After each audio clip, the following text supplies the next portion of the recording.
Radio Côte d'Ivoire, les sports d'ici et d'ailleurs. Le journal des sports. Serge Dacoury. Bon début de semaine et là, rendez-vous, toujours fidèle au rendez-vous du sport. Serge Dacoury, bonjour. Bonjour Didier, mesdames, messieurs, bonjour.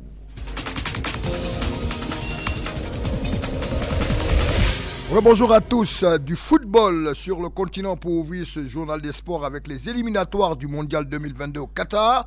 4e journée, les éléphants de Côte d'Ivoire face aux Flemmes de Tanzanie. Acte 2 aujourd'hui à Cotonou. Victorieux vendredi dernier à l'aller à Soweto des Mozambicains 3-0 en Afrique du Sud, la Côte d'Ivoire reçoit cet après-midi à partir de 16h GMT au stade Général Mathieu Kérékou de Cotonou le même adversaire. Envoyé spécial de Radio Côte d'Ivoire dans cette capitale béninoise, Fernand Kouakou nous livre sa correspondance d'avant-match sur Radio Côte d'Ivoire. C'est à 17h heure locale, soit 16h à Abidjan, qu'Éléphants et Flammes s'affrontent dans cette manche retour de la double confrontation Côte d'Ivoire-Malawi. Pour ce acte 2 de ce duel, le technicien français de la Côte d'Ivoire, Patrice Baumel, a sa petite idée pour doubler la mise face aux Flammes au stade de l'amitié Général Mathieu Kérékou et rester leader de sa poule. Patrice Baumel. Le capital confiance est au beau fixe. Il faut trouver un optimum entre la confiance et l'humilité, c'est-à-dire qu'on a fait 50% du chemin, non seulement dans ces éliminatoires, puisque nous avons fait 3 matchs, mais sur notre adversaire direct. Il faut bien finir le job pour aller à la Coupe du Monde, c'est un marathon.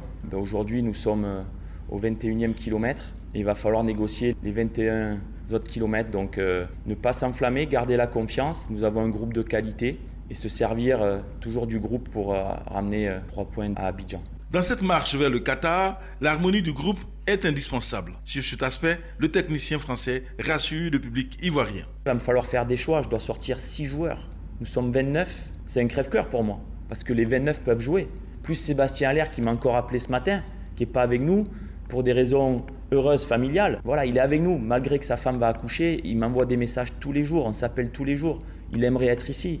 Donc c'est un groupe, plus ceux qui ne sont pas là, que je n'ai pas convoqués. Et quand je vous dis que depuis 1 an et demi, 2 ans, bientôt tout le staff, on ne suit plus de 200 joueurs, tout le monde est concerné. Ceux que je n'ai pas appelés, ils envoient des messages dans le groupe pour soutenir les éléphants. Voilà, même si, forcément, ils sont déçus.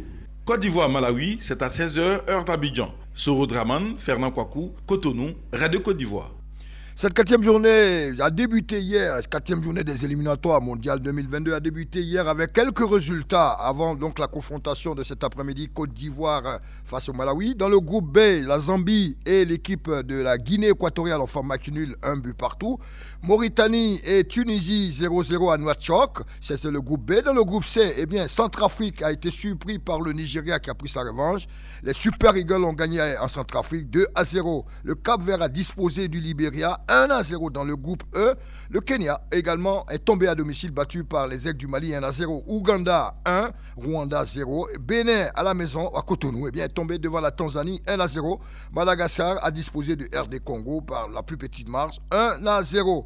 Elle se poursuit aujourd'hui cette 4e journée avec bien entendu Côte d'Ivoire, Malawi et les Lions indomptables du Cameroun au même moment qui sont en déplacement pour affronter le Mozambique.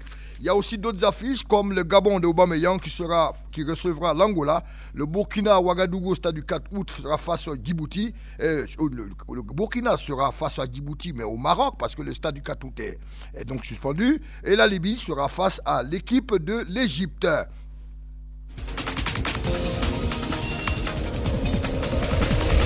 On va en inter avec, bien entendu, l'Europe et puis la finale de la Ligue des Nations. La France rentre dans l'histoire et remporte hier, bien entendu, ce trophée. Opposé à l'Espagne, hier dimanche au stade festif de San Siro à Milan. La France menait 1-0 à la 47e minute, but de Orazabal. Eh bien, les Français ont renversé la situation en s'imposant 2-1 avec une réalisation de toute beauté de l'attaquant du Real Madrid, Karim Benzema, à la 66e minute. Et enfin, Kylian Mbappé à la 80e minute qui assomme l'Espagne.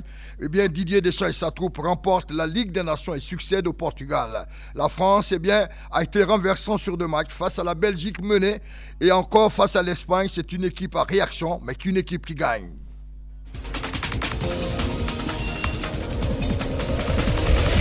Sport mécanique avec la Formule 1 Grand Prix de Turquie, c'était hier dimanche à Istanbul. Le roi de Turquie s'appelle le Finlandais Valtteri Bottas. Hier dimanche, sur une piste assez humide de Turquie, le Finlandais Valtteri Bottas de Mercedes est sorti grand vainqueur de ce combat sur cette belle course. Deuxième, Max Verstappen et troisième, Sébastien Perez, tous deux de l'écurie Red Bull. Lewis Hamilton, le champion en titre, a terminé cinquième.